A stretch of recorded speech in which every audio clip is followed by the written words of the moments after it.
Hi, this is Pastor Harry from Harvest Family Fellowship in Liberty, Pennsylvania. Today is Wednesday, March 25th, and I thought I would hop on real quick and talk a little bit about a problem that I see increasing, especially as the coronavirus pandemic continues in our nation. The problem I'm referring to is the problem of fear. Now, fear in and of itself is not necessarily a bad thing. I'm very grateful that God made us with the ability to feel fear. Feeling fear can oftentimes keep us safe. For example, if I'm walking across the field and I happen to look up and see a 900-pound bull charging at me, I'm very glad that my body operates in a fear response. Chemicals are released that cause my heart rate to increase. They cause my breathing rate to increase. My pupils dilate. My muscles tense. I am ready to either fight or run. It's that bodily fight or flight response. And so that can be a very healthy thing in many situations. Yet, fear also can be out of control. Yes, we sometimes have very real dangers, but often we experience perceived dangers. Things that maybe we need to be cautious about, but we don't need to be afraid of. That's what I think we're facing right now. Yes, the coronavirus is something we need to be cautious about. It is a very real danger. We need to practice social distancing. We need to make sure that we're washing our hands and doing all the things that the CDC says that we should be doing. We do need to be concerned, but I don't think we need to be living in fear. The Bible says in 2 Timothy chapter 1, verse 7, that God does not give us a spirit of fear, but of power and of love and of a sound mind.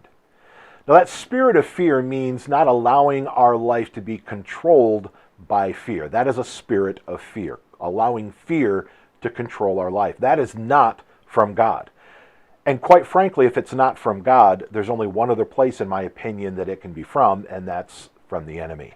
And honestly, I've given him enough control over my life in the past. I don't want to give him any more control over my life now. I refuse to live in that spirit of fear. So what can we be doing to make sure that we're not living in that spirit of fear? Well, I think that the best thing we can do is make sure that we're filling our minds with the right kind of stuff. Make sure that we are reading good books. Make sure that we're listening to great music. Make sure that we're watching really good movies and shows. There's tons of great things out there to be filling our minds with. And we also need to make sure that we're avoiding negative things going into our minds. Specifically, I think we really need to limit our exposure to the news right now. Yes, it's important that we know what's going on. It's important that we check in a couple of times a day to see what's happening, especially as it relates to the coronavirus. Yet I know a lot of people that have their eyes glued to the cable news networks, that all they do all day long is watch Fox News or CNN or MSNBC or whoever else is out there in the 24-hour news cycle. And in my opinion, that's a very unhealthy thing. Because if you stop and think about it logically for a moment, these 24-hour cable news networks need to fill 24 hours with stuff. And they also want to have views. They want to have viewers. They want people watching. And so what all of them do, all of them are guilty of this. What they all do is they take a fact, sensationalize it, cause a strong emotional response in people, whether it be fear or anger or something along those lines, and that will allow you to keep watching. They want you to keep watching. And if you constantly fill your mind with those negative things, constantly fill your mind with things that make you angry, things that make you afraid, that's not very healthy.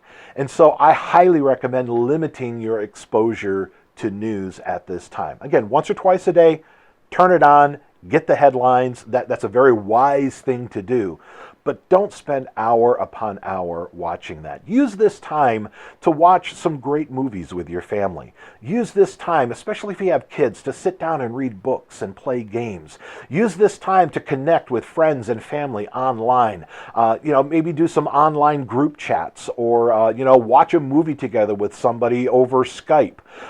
There's all kinds of great things that we can be doing to fill our minds with positive affirmation. Of course, as a pastor, I'm going to highly recommend that you spend some time each and every day making sure you're reading the Bible, making sure that you're praying, that you're connecting spiritually. There are so many great spiritual resources out there that you can be filling your minds with. But that'll be another video for another time. So thank you for tuning in. If you found this video helpful, please make sure that you share it with any that you think might find it helpful as well. God bless. Have a great day.